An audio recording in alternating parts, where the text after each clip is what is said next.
Right.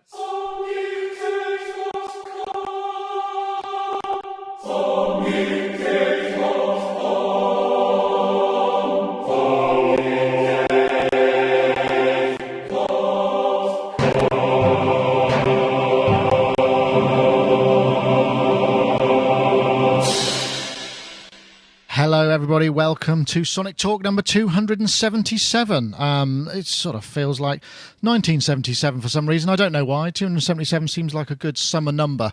I want to say thank you very much to everybody for joining us. We are, in fact, in this kind of zone where we're waiting. Hopefully, Dave Spears, who works with the chaps at Underworld from time to time, has tried to get Darren Price onto the show, who was one of the team, obviously one of the Underworld, who put together the Olympic ceremony, opening music from a music and technology point of view. We're just waiting for him to get in touch with us. But in the meantime, we've got a couple of other topics that we can talk about. So I'm really hoping he can join us. So we're going to start with the Behringer X32. If you press the button, please, Maestro.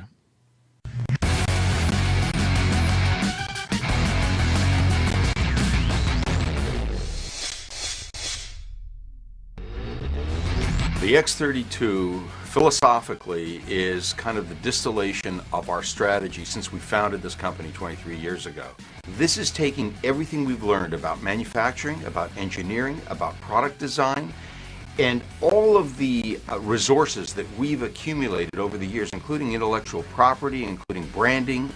Okay, we'll cut that, please, Tony, and back to me.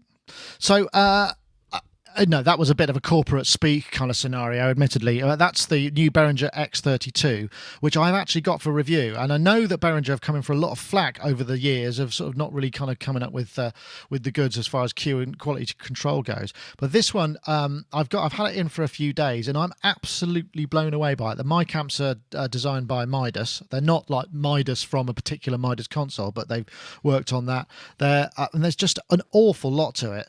It's got like 32 channels of I/O. It's got, I don't know if any of you are into live sound, but it's got DCA groups, which are like VCAs, which means that you don't have to use subgroups. You can just bus things to a single fader and it automatically turns them down relatively. It's also got subgroups. It's got 16 groups, which you can use, configure as groups or aux sends or all sorts of stuff, 8 stereo effects. And I've just been having a ball with it, I must say. And it's got built in a 32 I/O FireWire card or USB card. You can switch it either way. I think it's 16/16 if it's USB and 32/32 up to 32/32 if it's FireWire.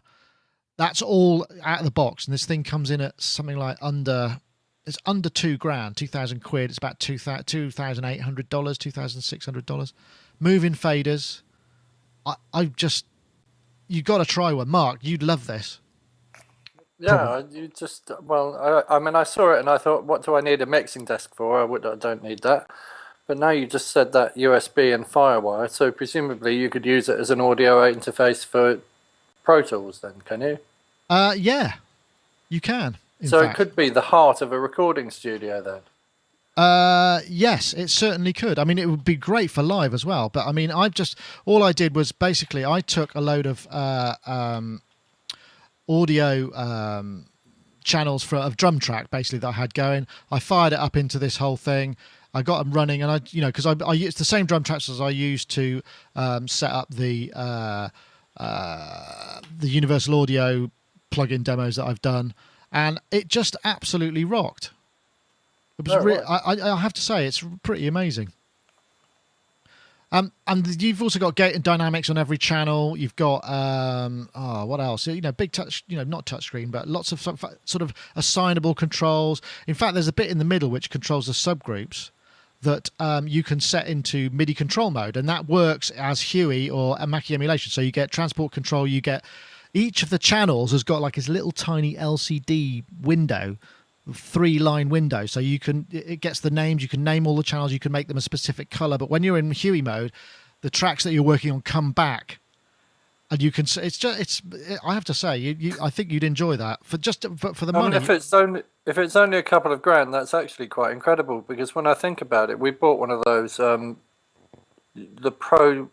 What the hell was it called? A Pro 24 or something. That was about 7 or 8 grand, and that probably didn't do even as much as what you're saying this can do. So no, I mean it may well have been had more expensive. Control 24. Yeah, that's right. Yeah, it may have had more. It may have had a little more high quality components, but I've been looking at this, and it's the faders. There's the whole thing. If you watch the whole of that video, there's a bunch of faders. You know, they've just got these kind of like those IKEA type testing machines that are going up and down hundreds of thousands of times. And I think they've actually I think what they're using this as effectively is a way to kind of say, look, we can make good quality stuff as well, and at this price it's pretty astonishing. But it's got a very big channel strip layout, which is quite impressive. I think if you just go to the web, Tony, a second, I've got it here. You can see that there's these are the sort of images of it. It's got XR, but also the other thing that's really sort of far out is it's got this. Yeah, there we go. That's the channel strip up the top left there, which you can see is actually quite substantial in terms of space and layout, so it's quite easy to use even for somebody of my age and eyesight. You know, it's actually got quite a lot to offer.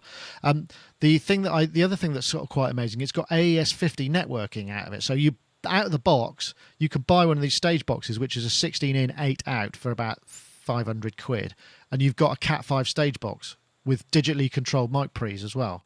So 2 of those, and you've got 32 channels of I/O. So you've got a rig. I mean, if I were 10 years younger, I think I might invest in one of these just to take out, just to start a PA company.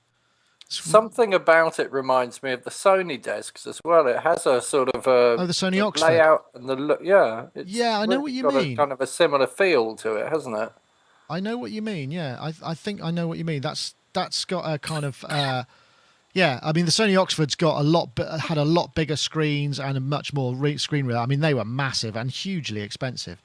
But I know I'm sounding a bit like a fanboy, but I mean it's partly because I was so surprised that Wildman in the chat room is asking, were those faders available in the door?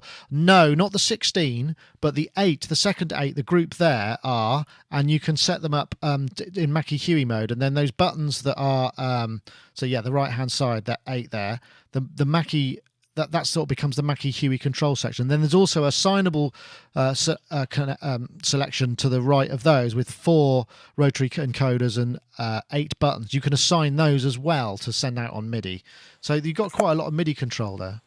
But if it's actually starting to look to me like it might even, it's something that I could considerably consider replacing the Sony this Yamaha DM1000. Just because it will do all this other stuff. And if you imagine, I'm running XLRs and stuff all up and down. But if I had a stage box over there on the live part, on the studio part of it, it would be pretty impressive. It's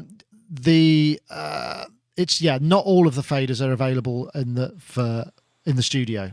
The input channels do not transmit or receive MIDI, but the subgroup DCA channel do. So you've effectively got 8 channels of Huey emulation, that kind of thing. So it can be Huey, it could be Mackie control, or it can just be controllers. But yeah, really impressive if you get a chance to check one out. Dave, I don't suppose you're thinking much along the lines of having large mixing consoles anywhere, are you? It's all right, leave that there, Tony, I'll fix it. No room. But it's pretty impressive, isn't it? It is impressive, and you can see they've really put a lot into this.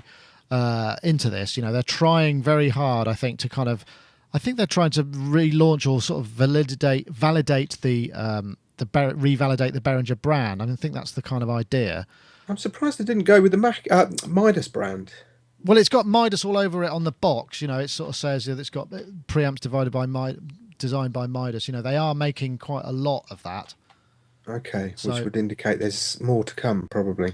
Well, I don't know if it is. I mean, this has got 32 input channels, and it's got 2 lots of AES50 cat networking. So you could buy these stage boxes and split them, and run like one as a monitor board and one as a front of house board for like $5,000. It's amazing, that really is amazing. Tony, can you stop switching a sec? In fact, I know that the Unders use a Midas Heritage desk, I think. They were overjoyed when they managed to get one for. I've got a feeling it was about 9,000 quid end of line. So yeah, but the thing about those is, I mean, you are talking a different league of component, individual swappable faders and all of that kind of stuff. Okay, that's It's cool. bulletproof. It was completely bulletproof. Yeah, On the I mean the road. Midas desks are really, really nice.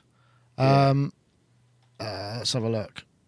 Yeah, it's not an iPhone dock. You were asking if it's it's actually just a sort of little place to put your iPhone or iPod Touch. Stupidly, it's designed purely for that. So yeah, there you go. You can see it in the bottom left there.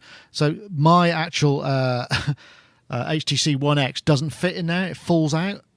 Which is actually really annoying. But, I guess I don't really want my phone on the side of my desk, really. I mean, I might want an iPod because there will be an app for controlling stuff as well. I'm wandering around. You can't put your phone on the side of your desk because you'll just get that. Yeah, you will, won't you? Yeah, exactly. But very impressive. And what I'm hoping to do is set up a couple of I'll do a few videos and maybe do the hardware first and then get into it because there's so much to it. And every time I sort of sit in there, I'm actually finding that I'm enjoying using it. And it's one of the things that I've, for a long time, that come in, I think, actually, I really want one of these. I can see it would be incredibly useful. But so far, very impressed. And the review will be coming shortly. Am I right in saying that it's the highest bit rate is 48 kilohertz? Yeah, it's only 44.1 or 48. It doesn't go up any higher than that, and that is, that might be a killer for some people. But that might be a limitation in the studio then. Yes, I suppose, and I guess in some live situations, people might. But I mean, these are the things that we're asking. We're asking an awful lot for that sort of stuff. Okay, but anyway, the other thing that's coming out is the Nektar P4 as well, which is the controller that was designed for the work with Reason. And I'm guessing, before they started, they must have had some inkling that Reason 6 was going to be coming. So if you can hit video 2, Tony, that would be great. This is the Panorama P4. Really, I saw it at NAMM. I mean, it's a really lovely made thing. All the components are really high quality. It's got that nice TFT display for sort of taking the all of the parameter to and from. It's got a special kind of control protocol. I think we talked about it before, but that's actually now shipping. And I know Tim, who's the guy who's the product manager there, that I spoke to, is very proud of the keybed and the kind of quality of the components. It definitely is a kind of high quality controller device. I know, Dave, you're sort of rocking up with Reason 6, presumably, are you? So you might have you come across this at all? Yeah, I've been aware of this for a while.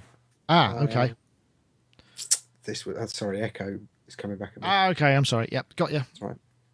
I believe this was put together by somebody I've known for quite some time, Niels Larson, who used to be part of Propeller Heads at one point, but was kind of Cubase and Steinberg and Propeller Heads, and pretty much everything he does is really good. And I've not seen this in the flesh, but I've been really quite excited about it and keeping an eye on it. What are we looking at now in cost? It looks like it's going to be, let me see, Nektar P4, it's going to be $399 UK. Probably a street price. Those are the map prices, so they're probably a bit less than that. They reckon a street price of under $500, which for a controller is quite a lot. But there has been a sort of slew of more expensive controllers, right? Yeah, and honestly, I'm all for one. If the componentry is better and robust and down the rigors of a couple of gigs, then it's really well worth the money. I mean, so many controllers now you get wouldn't even last 1 gig. And it becomes difficult after a while because you kind of like, actually, we need something that's robust and we need something that's tool worthy. And it's good that people are actually finally addressing that. I think it went through this stage where every company seemed to be chasing kind of cheaper. And so it's good. And I've got a lot of high hopes for this, actually. And I've just got into Reason. I mean, obviously we had to with the Retron and stuff, but I've kind of really got into it.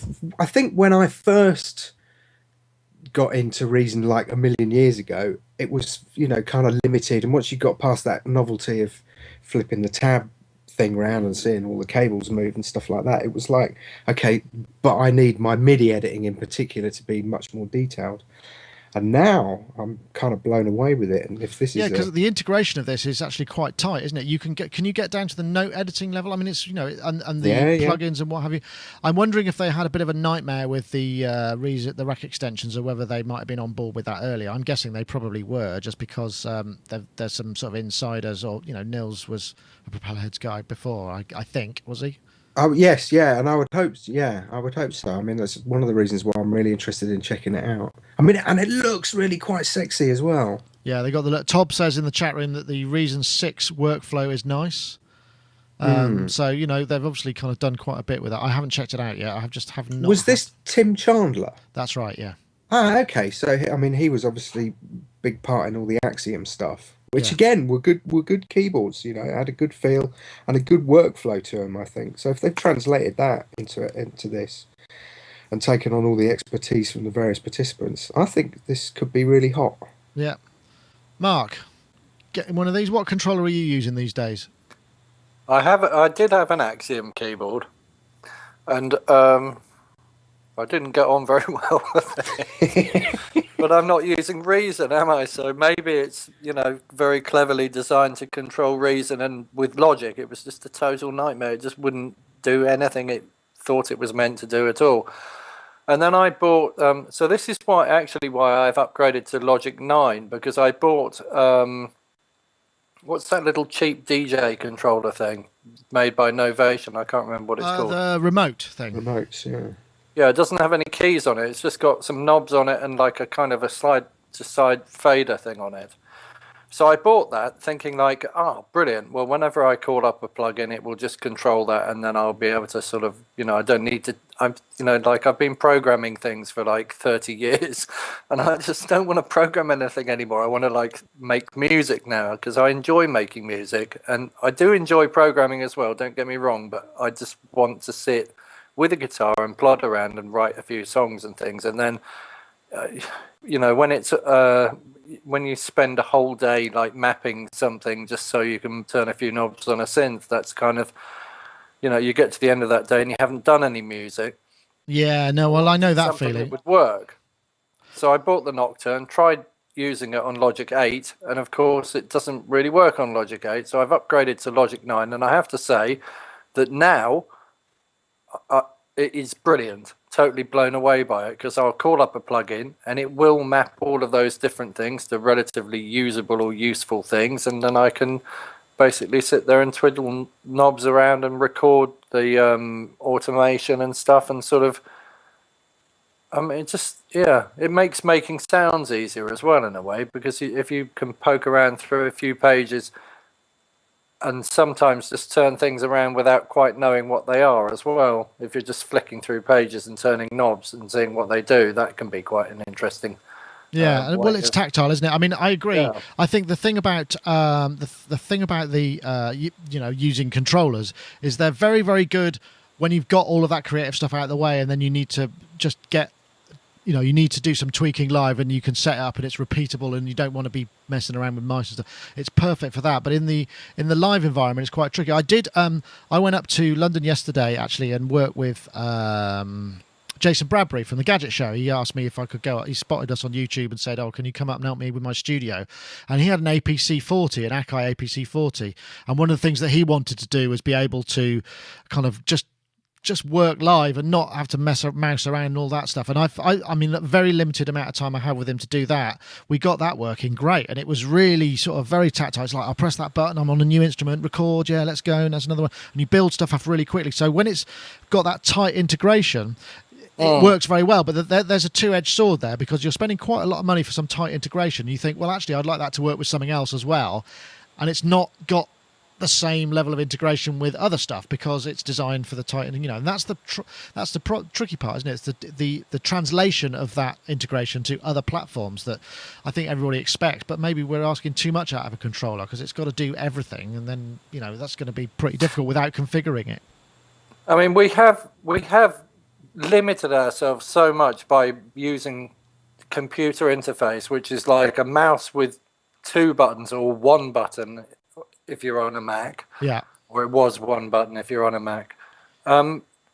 And to have one knob available at a time via a mouse, or if you can remember them, some key commands, is a really limiting way of working. So anything that kind of expands it and makes the whole process quicker has got to be good, I suppose. And that involves or includes building and setting up presets or programming the way your stuff interacts and all that sort of stuff. Like your MIDI interfaces and stuff.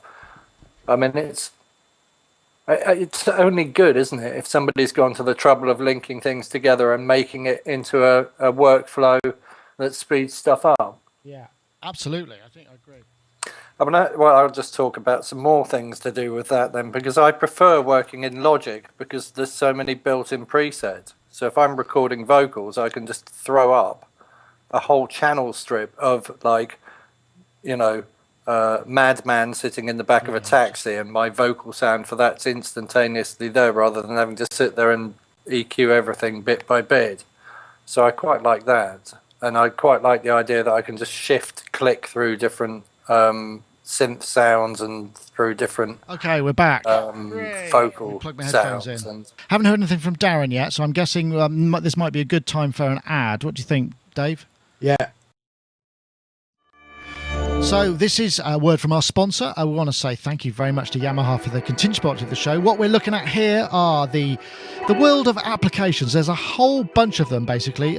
You should really check them out. If you have an iPad or an iOS device, there's a whole different world of them. The synth ARP and drum pad, for instance, great MIDI control, but also with built-in synth voices. I think it's a couple of quid. I mean, next to nothing, and you can get some really quite complex pieces of music going together with it, and also use it to control external devices, either over wireless MIDI or via wired MIDI, however you want. There's also editors for the Motif, and there's Multi-Editor Essential and Voice Editor Essential, which are two applications for the Motif X, the MOX, the S90X, the S70X, and the XS and the Rack XS, which just give you another way of controlling. Because I mean, obviously some of these keyboards have small LCDs or small controls, whereas the iPad has a massive control and it enables you to get your fingers on there, multi-touch, lots of ways of controlling it, delving in without having to mess about too much. Also, what you can see here is the set list organizer, which I really like. It allows you to set up a song, and each song can have sections in it, which when you press a button, it transmits multiple program changes, bank changes, so you can sort of set up and fire up all your external MIDI gear in one go, basically, and also include notes and what have you. So world of apps from Yamaha, uk.yamaha.com. Please do check it out, and thank you very much for listening. So that was Yamaha as our show sponsor. I'm trying to time it so that it doesn't go around the video again, even though that video is marvellously made. When they showed us that, I was like, wow, how'd you do that then? Because it's just such a brilliant bit of animation and all that sort of business. Apparently it took the team who did it a long time to kind of figure out the model of that, but that's not really the point. The point is, thank you, Yamaha, for continued sponsor of the show. Really is much appreciated. So there we are. Right, what's next then? Let me go back to here. And 808 Tales. Now, this is interesting. I will try and get the video going. And then we can talk about it. Might take a little while to load because I'm... For the first year of my musical career, everything I did had an 808 drum beat on it. It is the gold standard. It is the gold standard. They've done a kind of bit of funky kind of mashup in a Nana 19 style or Planet Rock kind of style. Gold standard. Todd the God there, I think. Loud, that techno style. Planet Rock was definitely something new. Planet Rock was definitely something new. Planet Rock was definitely something new. Straight up kind of wicked. Planet Rock was definitely something new. Planet Rock was definitely something new. Awesome. And this actual video is basically it's being made by somebody called Arthur Baker, who is the guy who worked with Africa Bambaataa and did Planet Rock, which was kind of, the kind of seminal electro kind of I guess acid rock. Was it not? Isn't that the kind of the way it was? Because Arthur Baker and something called Know How. It's going to be available in 2013. Norman Cook you saw there. Arthur Baker wasn't in it. Dre, Oakenfeld, Todd Terry. There's a whole bunch. Norman Cook, loads of people in it. Big 808 fans. And it just seems like we need a series of these things, right? I mean, we could do. What could we do them on, Dave? I'm sure you've got a short list of essential. I mean, do you think this is going to be good? It looks like it's going to be great, though, doesn't it? Yes. Echo again, please, Nick. Oh, sorry. Yeah, in fact, it's weird.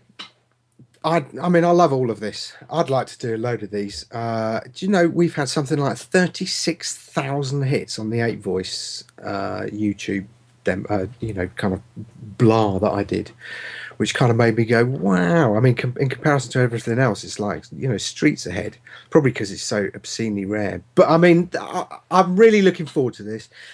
I've got such mixed feelings on the 808. It's so bizarre. I used to go up to London, and Rose Morris had a really amazing store on Shaftesbury Avenue at the time. Yeah. And they were the Korg distributor, weren't they? Yeah, yeah. And there was a couple of kind of drum guys.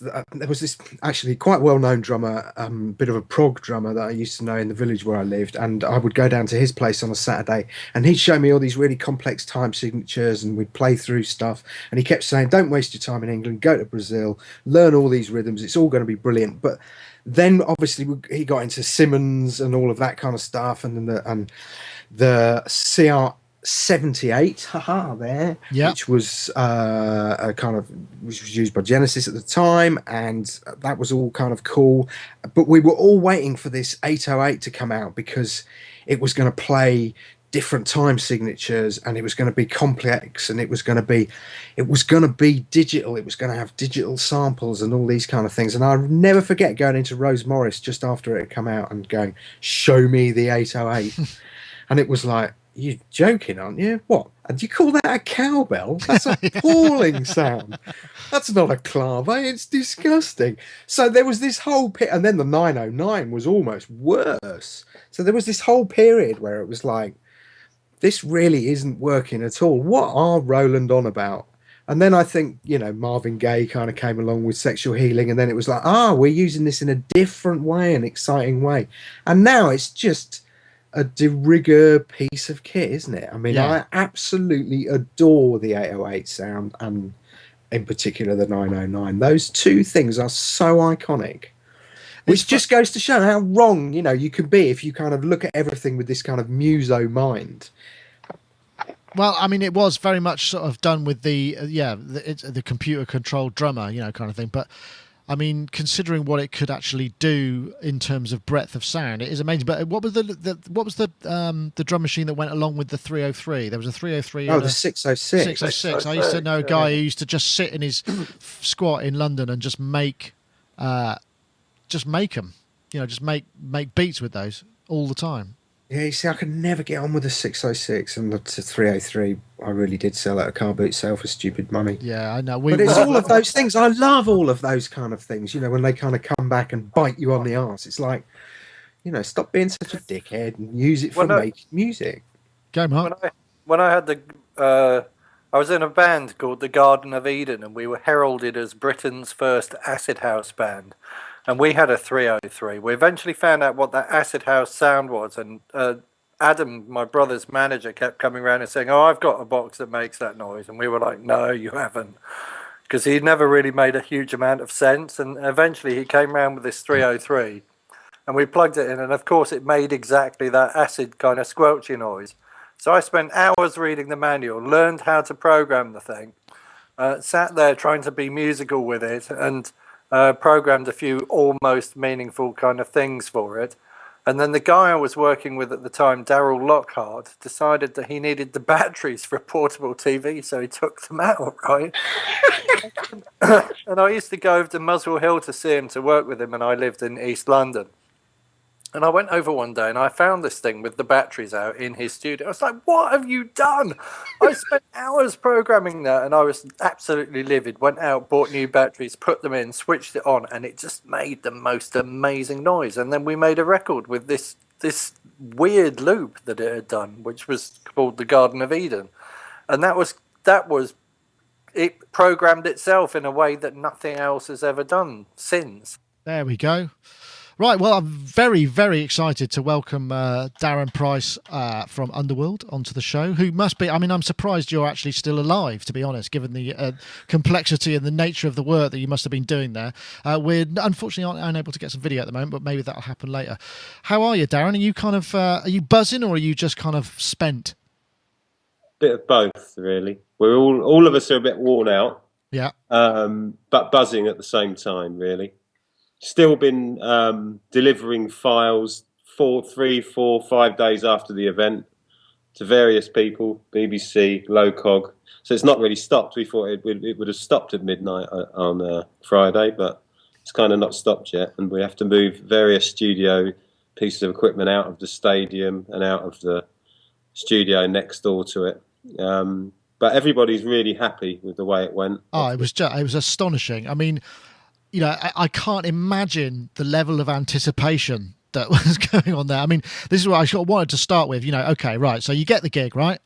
Yeah. And you think, oh shit, what now? I mean, because I'd imagine this thing, you know, the brainstorming sessions, these kind of, the scale and the nature of these ideas are just going to get more. I mean, looking at what was done visually and what have you, was it a kind of very daunting experience, or was it just a kind of felt very natural and creative? Well, at the beginning, it was all a big question mark anyway, even for Danny Boyle, because he didn't know whether a lot of it would work. Some would work. You know, there was changes all the way through. Lots put on paper. Lots seemed impossible. Lots seemed to be possible. Yeah. And it all kind of just worked its way out, really. Everybody kind of just... It all changed. It changed through the whole process. Even watching them organise, forget about all what happened that night and all of the visual stuff, but just to get that many people to walk in one direction and the other bunch to walk in another direction, all at the same time and not bump into each other and look tidy. That was a job and a half. I watched that a few times and run-throughs, and just because this was pre-stadium, it was in rehearsals were done in 3 Mills, which is just studios just around the corner from the stadium there, but also in a massive, great big car park in Dagenham, which was a mock-up of the stadium in the big Ford car park, and just seeing Danny negotiate with his helpers to just move these people in the right places was just like a mission. And I was thinking, is this even going to work? Yeah, it just sounds astonishing. End, you know? I mean, so I mean, what was the kind of the role of Underworld within this? I mean, how would you kind of describe it in a nutshell, do you think? Oh, you've gone all like a Dalek, I'm afraid. Have I? Can you repeat that question? What was the role of Underworld and particularly your role within this? I mean, how would you kind of describe it in a you know, a bite-sized idea? Right, I didn't get that. All I got was, how do you describe it in a kind of nutshell? Okay, that's what I think you were saying. I guess the Underworld role, yes.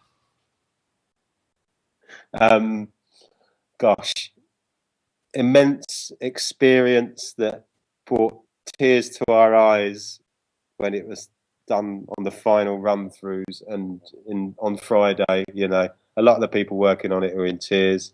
A lot of the people in the crowd were in tears as well, and it was just such an emotional experience for a lot of us. Really. Rick, who's turned more into a manager than a musician, managing the whole of the music side of the ceremony. Forget about Underworld and the Underworld tracks, stuff that we did, but just managing everybody. You know, I'm surprised he's still walking because he was so busy. Late nights. We had a tour bus at the stadium that we slept on. It was getting to bed at 5 in the morning, getting up at 9 or 10. It was immense. Wow. But just so emotional to have it all come together on that night, on Friday night. I mean, it was really brilliant. I don't, you know, and I'm an old cynic, and I was thinking, you know, because it's just in terms of pitching the whole idea, you know, and all of the kind of hype and nonsense surrounding the whole low-cog committee nonsense, and you know, you think, how the hell did they pull that off, you know, and get the kind of clarity of idea through that? That is astonishing. Yeah. Just to get Danny Boyle involved and to do it, for hats off to them to even be brave enough to do that, because a lot of people wouldn't have done that in their position. No. So I think they were brave enough bringing him in. But yeah, it was just a really fulfilling moment at the weekend, you know, for all of us, everybody involved, and the crowd, and just hearing people talking, you know. Yeah, fantastic. I was wandering around in the crowd on Friday night and seeing it from different positions, and also on Wednesday on the run through. But Friday we kind of walked around the stadium and stopped in different stands, and you could hear people talking, and people that, you know, I stood between these guys from Ghana and then these other Pakistani guys, and they were chatting to each other, saying that it's the first time they've felt like they were British or proud to be British, you know. And it's like, God, my heart was melting. I was like, hold it back, you know, hold yourself together, man. So tell me a little bit about the tech. I mean, how was the show run? You know, what was the actual kind of machinery and the way that, because I mean, it's, you know, I say for instance, it's just on a non-linear playlist, you know, whatever. I mean, there's what, hours and hours of stuff. I mean, what was the kind of basic machinery that ran that from an audio point of view? From an audio point of view, there's a program that I'd never heard of before because it's a PC program, and I've only ever been Mac. It's called Pyramix. I don't know if you've heard of it.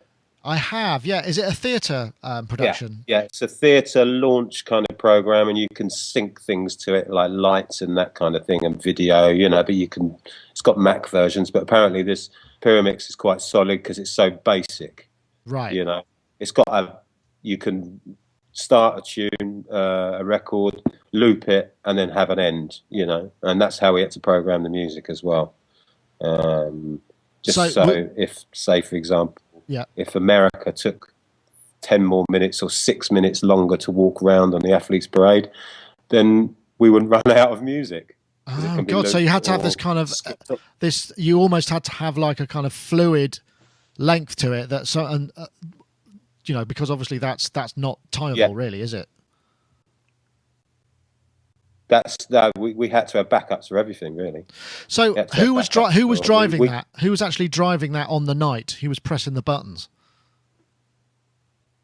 A very talented guy called Trevor Beck, who is an Australian, and he's worked for Low Cog many times.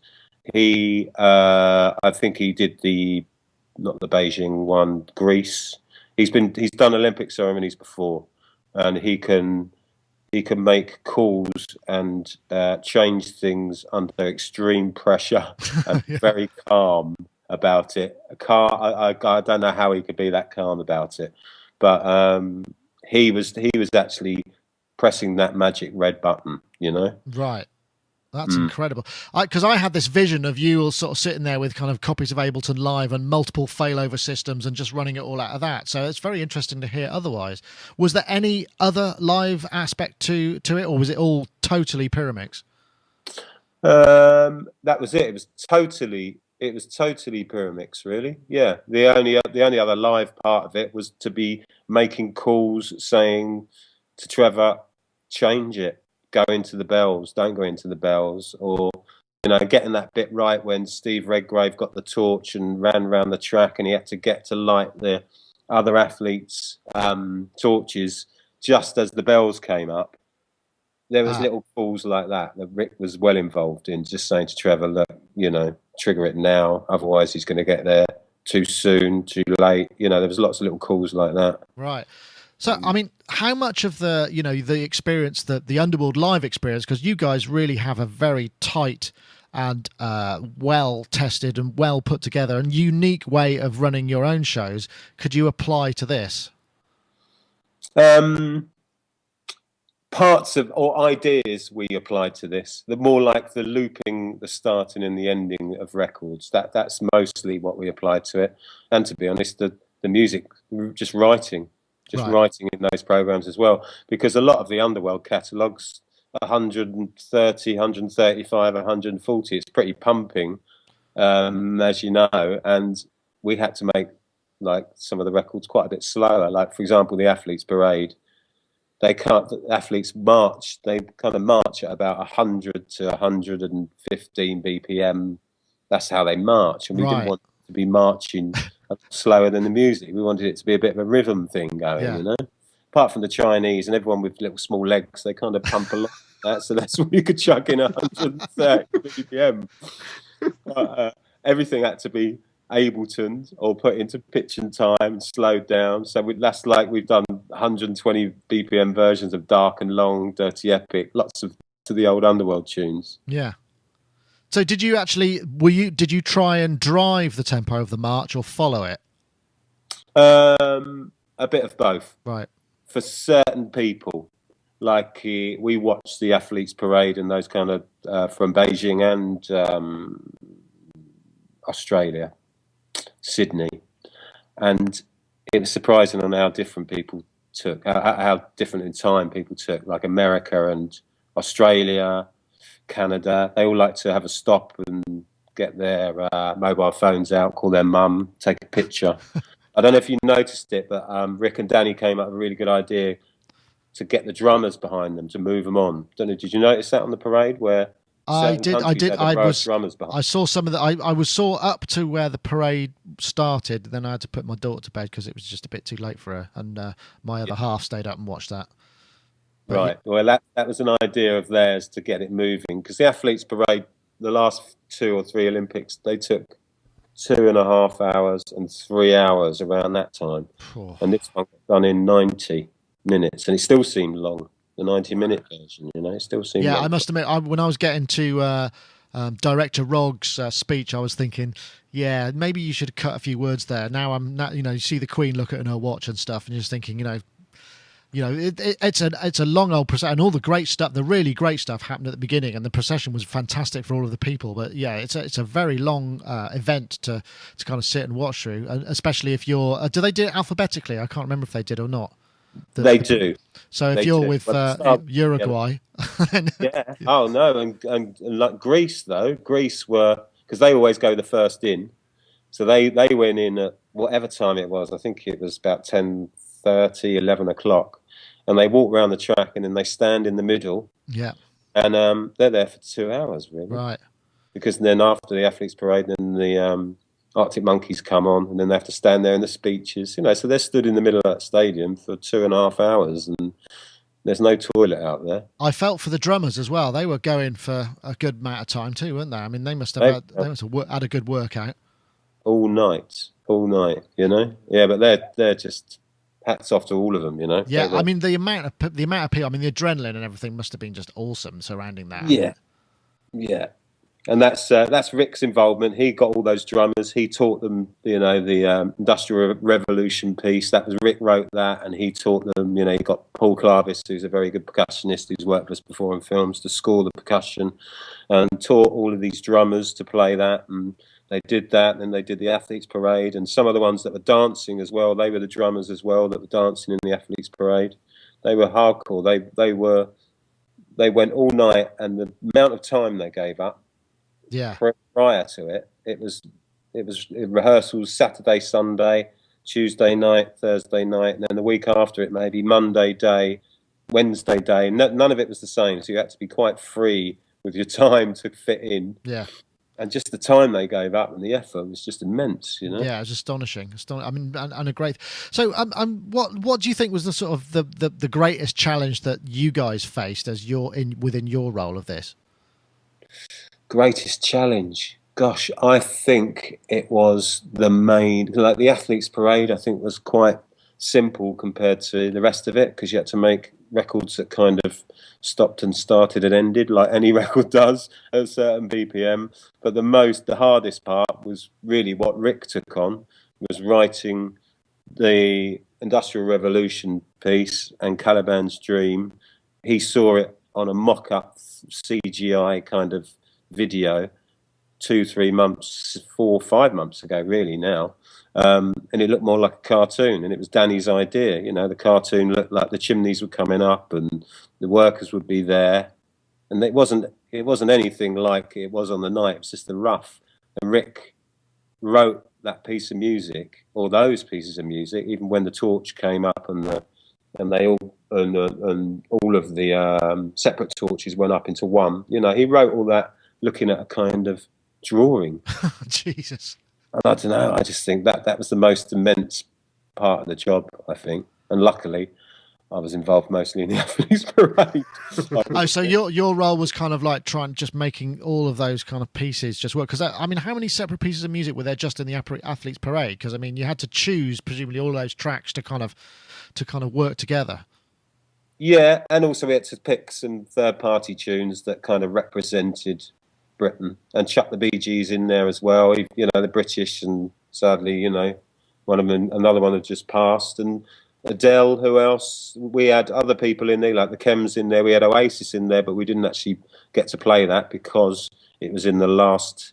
It was like an hour and 45 minutes in. We had to make 3 hours worth of music. Jesus. And only an hour and a half was used, just in case it went like the other Olympics, or like they went longer than everybody thought, so you didn't have to repeat ourselves. So there's quite a few tunes in there that didn't get played. Yeah, I was looking for I was looking for one of mine. I was a bit disappointed it didn't make it in there. Actually, I'm sure Mark was. that was an hour and 35 in. I'm really sorry. That's about all right. that. I mean, I can't imagine. I mean, just so you've got the technical challenge of this. I mean, I imagine just the licensing and all that must have been an absolute minefield as well. Or were people just kind of yeah, that'd be great. I mean, I imagine a lot of it was just. You'd be so surprised about the licensing. Yeah, a lot of people were yeah, great, but some people weren't. Some people weren't, and there was a few muck-ups with licensing as well, where people had submitted the wrong list 2-3 months ago at publishing companies and only got permission to use 1 minute 20 of Adele, even though we wanted to use the full track.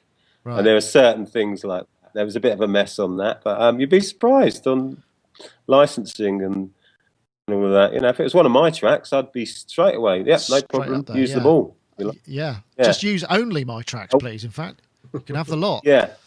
But some people were, I won't name names, but some bands were saying, well, we've got a best of hits coming out, and we're not sure if we'd want it to be in the Athletes Parade and also on an album, because, oh, well, I know. You can't help some people, can you? Wouldn't surely you'd want it to be on the parade, because people would hear it and go, oh, I want to buy that. It's the biggest promotional stage they would have got on this year. I know. I know. It's so shocking. That's amazing, isn't it? I know. Amazing. So you're saying you're kind of delivering audio files here and there. I mean, was that because the whole thing was you handled the recording of it, and then what? You're sending stems out or different mix? What's happening there? Oh no, and also this week has been a bit more busier because the BBC want to use some of the music for the album on the TV for showing their scoreboards and stuff like this. So there's been some extra work come out, which is good. It's good for us because it's more exposure, more plays, So it's just a bit of extra work. So it's not, it's not a negative thing. It's quite a positive thing. But it's when we expected to have Monday, Tuesday, and Wednesday sitting on the sofa watching women's weightlifting. And why ever not?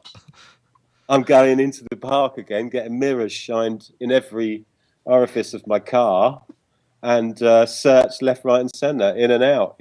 Coming out of there today, they emptied my car and was searching. It's bizarre, the security level of it. But just delivering the files, delivering it all to Locog, final, finished. All to the file, gathering it all, making sure everything was in place and there and backed up, and then backed up again and backed up again. I know, I can imagine. So when the other thing that was really mind-blowing is, the lighting system was amazing and the sound system, because I know you guys are very particular about, do you still use the Function 1 stuff for your live stuff? You got kind of... We do, yeah. What would you know, did you have any kind of input into the design of the actual sound system and how that went together? Not really designed for the sound system, but when we first went in and played some tunes on it, it wasn't sounding the best. It was still amazing. It was good, but we'd heard sound systems that sounded better in stadiums. So we got the one and only John Newsham from Function 1 down, and he gave it a fine tweak, and it sounded a lot better. So it had no Function 1 hardware in there, but he gave it a little bit of his magic touch. Because I did get the sensation that being there was really vibey. I mean, as it would be, but usually in these kind of situations, they err on the side of health and safety. But it sounded like they were really kicking it out there, which was nice to hear. They were, yeah. And there were certain things that didn't come across on the TV as they did there. But if only they could have 20 or 30 days they could sell that ceremony, and everybody comes in and sees it. It'd be amazing. But just stuff like, for example, the Mary Poppins bit, they came from the roof of the stadium. Yeah. Right off the top of the roof, they did. And you didn't really get that on the TV. You kind of got it when they were in the air, so they could have just been suspended. And it was a lot more jaw-dropping if you kind of looked up and you just saw these people coming from the top of the stadium. I imagine it was pretty jaw-dropping if you were one of the Mary Poppins and you were standing on the edge thinking, do I go now? What that moment, going over the edge, as it were, must have been absolutely exhilarating. Yeah, I know. Watching all those people and I can't do it. Mayhem. No, I don't want to. Do it. You'd make good Mary Poppins. You would. I think I'd make a better child catcher myself. Voldemort. Yeah. So, what was the kind of thing like after? Because I mean, it finished quite late. I mean, was everybody just kind of dashing off? Because obviously the athletes probably got to go and get some kip or what. Was there a kind of big party afterwards, or was it sort of straight to work? There was. Go on, sorry. They had to clear it all out, presumably, did they? Yep. We went back in the morning because we had a tour bus there, so we slept, and I think I got up around 1:30 and went and stuck my head in there, and all of the tree and the mound had gone. Half of the stage had gone from the middle, where the chimneys and the grass and all that was. That was all taken down. You could see running track. So as soon as it had finished, they were in there working, getting the track back, and I think by Sunday the stadium would have probably been ready for racing. So they were working constantly through the night. After the show. Cool. We'll go get him again. Now, you just had it. At the moment, we're talking to Darren Price. If you're listening live, which I hope you are, because we got. It's a great privilege to be able to talk to him. We got you back there, Darren. Yes, I'm back. Excellent. So if you could see, you can't still see my video, can you? Because I'll take you outside and see where I am. Well, I can only see your icon, so your video just doesn't seem to be there. I just hope I would. Really and it says accept video, and I've accepted the video. Have you got a little video camera on the top right of your window? If you roll up, it should show up. I've got a video camera with a line through it. Hold on a minute. Hey, hold on. You enabled it then? Yeah, it just goes automatically off again. Hold on. Latest Skype. I'll tell you what, let me make you really small. Sorry, people, just bear with me. That's all right. Right, I've tried it small screen. Can you see me now? Yeah, something's happening. Might be just two. Yeah, there's an icon. There's an icon there. There's a spinny wheel. This is thrilling. I'm starting to relive the thrill of the yay! There we go. There's Darren now. Hey! I'll show you where I am, and it will make a lot of sense. Right, can you see behind me? Yeah. All right. You're in a field. Yeah, that's it. I'm in a field, so hence the internet connection really bad. Deep Essex countryside. So that's why it's really bad. And I've made you a really small screen. I had it full screen. I think maybe the video card was just having a bit of a hard time. Yeah. Computer says no. Yeah. Anyway.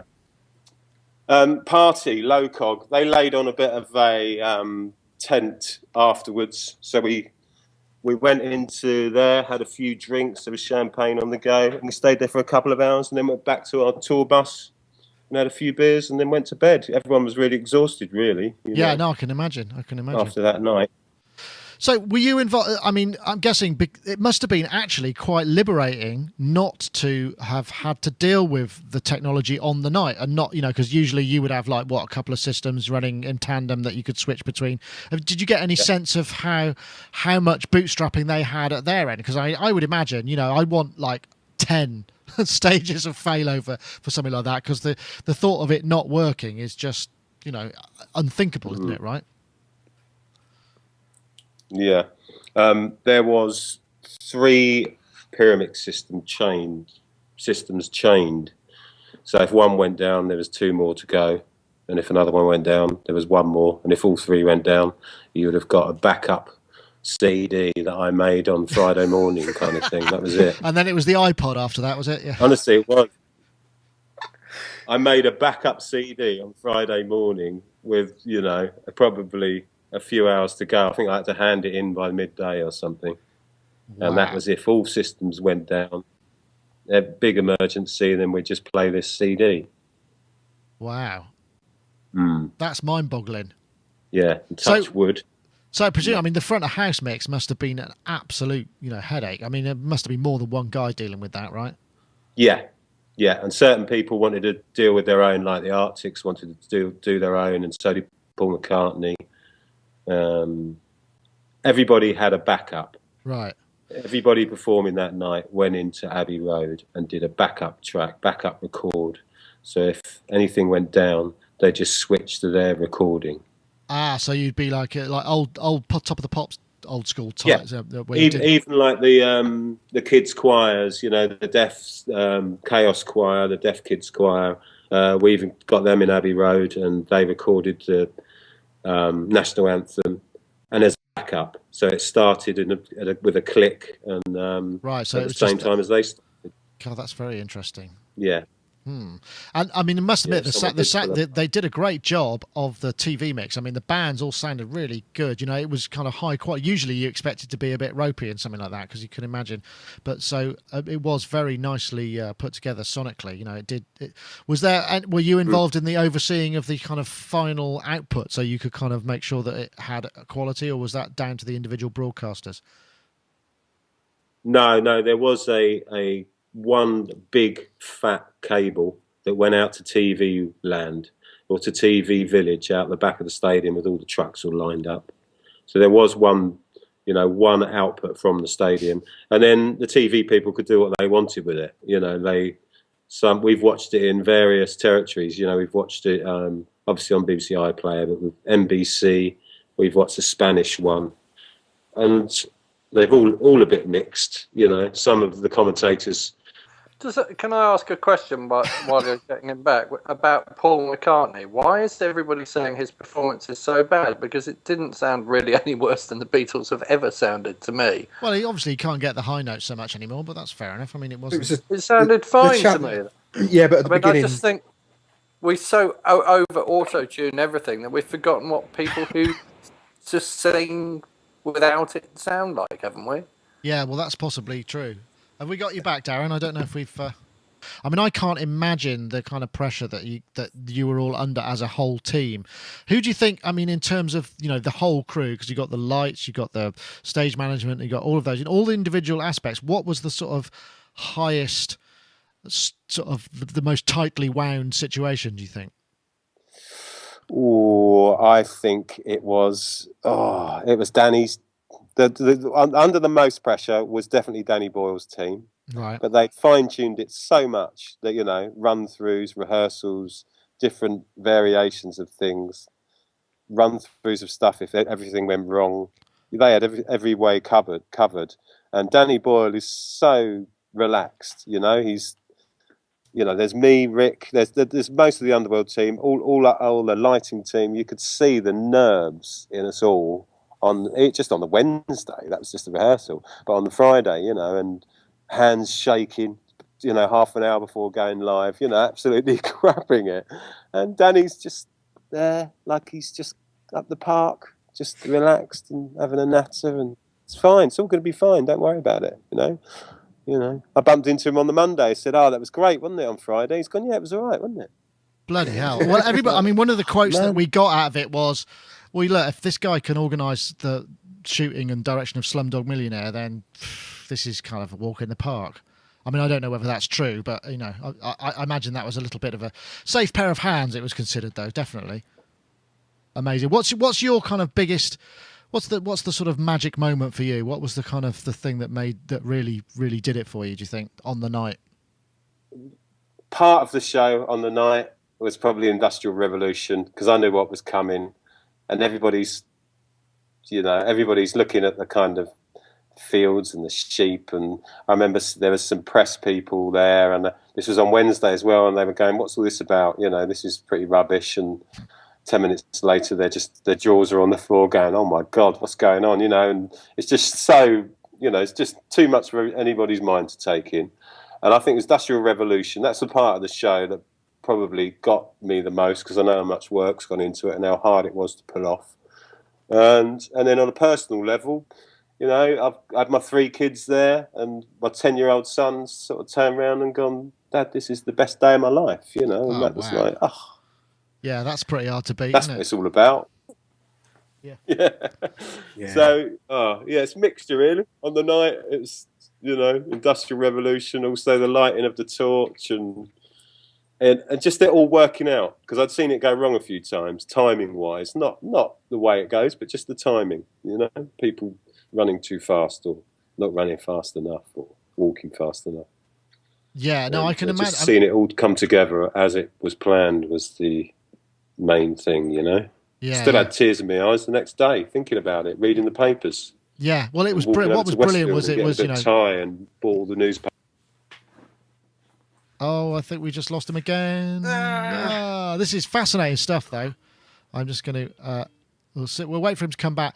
I just want to say, you know, once again, if you're listening live, it's Darren Price from Underworld we're talking to. We had a little bit of video, and we're just sort of struggling with a bit of Skype bandwidth, but really fantastic to have him on to talk. Is there anything I should ask him, Dave, that I haven't asked? No, Chris just said he's probably gone off to have a little bit of a blub. You think? Well, we were texting each other on Friday. I was going, "Oh no, I know I'm gonna get choked up. I know."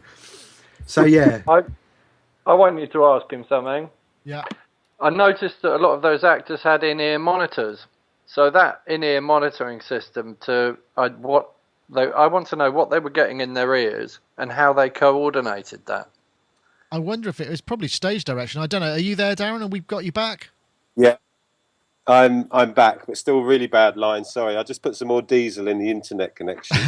Well, yeah, Mark was just asking. A lot of the actors had in-ears, right? Do you know what it was they were hearing? Okay, I think I got that. It was about in-ears, wasn't it? Yeah, that's right. Yeah. Hopefully you can hear me all right, because I can't really hear you that well. Sorry about this, but I'm right in the countryside. I'm not in London. Yes, I can hear you. In-ears, they had... Yeah, the in-ears had a click track. They had a click track for the drummers in Industrial Revolution, so that was just keeping them all in time. They didn't have direction. They didn't have a direction of like hit it now, play now. They'd learnt it all. So most of it was learned. All they had was a click track to keep them all in time, so they didn't drift. Wow. And then later on in their in-ears, when the athletes parade, when they were dancing, you know, there was probably 1,000 of them on the stage with the athletes, and they'd be standing still. And then, say, for example, when the Bee Gees was playing, they'd be still for a minute, and then all of a sudden they'd all start dancing. Then they were called to dance. It was called like Star Shape or... okay. So it's like stage management as well. Yeah, so it was like Saturday Night Fever pose after 4, 3, 2, 1, and then they'd all go into Saturday Night Fever, you know, and it was just looked spectacular because there were so many of them that got it bang on the dot. But most of the time, it was just a click track, just going in time with any bit of audio that was playing. Oh, that's interesting. Of course, I mean, and that makes perfect sense for keeping that many people in. Do you know how many channels of in-ears they were running? They must have had like the almost the entire UK supply of of higher stuff. I mean, I can't imagine. Well, these ones, you know, like these in-ears, because I looked into them, they were really cheap. I think each set was about 7 or 8 quid each. And normally in-ears, you know, for us live, they're hundreds, if not going into the thousands, you know. But these were really cheap, and they had so many different frequencies you could tune them to, and just one massive, great big rack mount that you could control them all by. Oh, that sounds interesting. I'd like to know about those. They sound very useful. Me too. Yeah, and they look like kids' walkie-talkies. They look like plastic kids' walkie-talkies, you know. Wow. They weren't high-tech at all. Oh, that's interesting. I suppose it would have. I mean, can't imagine what it must be like trying to keep track of 7,000 in-ear monitor systems. Oh, I think I've lost you again. Yeah, that's all. I can still hear you. We can still hear you. I'll type. I've lost you. Can you hear me? Yeah. Yes, we can. Yes. Well, Darren, I don't know. Oh no, we lost him now. He's gone. I know I don't want. Somebody keeps calling me, but I'm already talking to you all, which is bizarre. Have we still got Darren? Yes. Okay. So the internet traffic, I'm guessing because we're in the sort of after work kind of phase. Everybody's in their cars using up the cells and you know, calling home and checking their emails on the way home and on public transport and stuff. But Darren, and what's next for you then? Hopefully you get a holiday, right? Got a holiday in about a week or so. I'm going away for 2 weeks, my wife and kids. But just prior to that, this end of this week and next week, I'm running through the live set with Carl. Rick's going on holiday straight away, but me and Carl are doing a bit of live rehearsal because we have gigs starting up in September. Ah, right. Oh, well, I did come, and Dave brought me along to your Brixton. I think we met briefly at Brixton. That's right. And the one thing that really made me smile above all else was the few bars of Born Slippy that came in on that, because it really reminded me of the night when I saw that, and the kind of amazingly overwhelming feeling that kind of seems to generate amongst, an entire generation of people. I mean, that must have been a pretty warm moment, although, I'd imagine you had a lot of other stuff on your mind anyway. But that was great for me. Yeah. No, that is a good one to play, and it always sends tingles up our spines, even 20 odd years after, it's been being played every gig, 20 odd years after the first play. And I think we'd get booed off if we didn't play it, but it still sends tingles up our spine. Yeah, I think what was so lovely about that, because obviously that was one of the first involvements that the band had with Danny Boyle as well on that film. That's right. Yeah. Well, the truth is that record was released 18 months before that film, and it only sold 1,400 copies on Junior Boy's Own, and luckily one of those 1,400 people was Danny Boyle, who bought it, and he spotted it in the film, and it was temporary at the time, and they shifted it around and found that part, kept it in there, licensed it, and then 2 years later, after its first release, it was at #1 and selling whatever it was, 5, 6, 7 million, and then another load more, and then more and more. It was absolutely ridiculous. So yeah, that was the first involvement with Danny, and that was just due to him buying that record. Yeah, so it's kind of nice to hear it in there, just that kind of one little snippet. Obviously had quite a lot of, it was very loaded, and I thought it.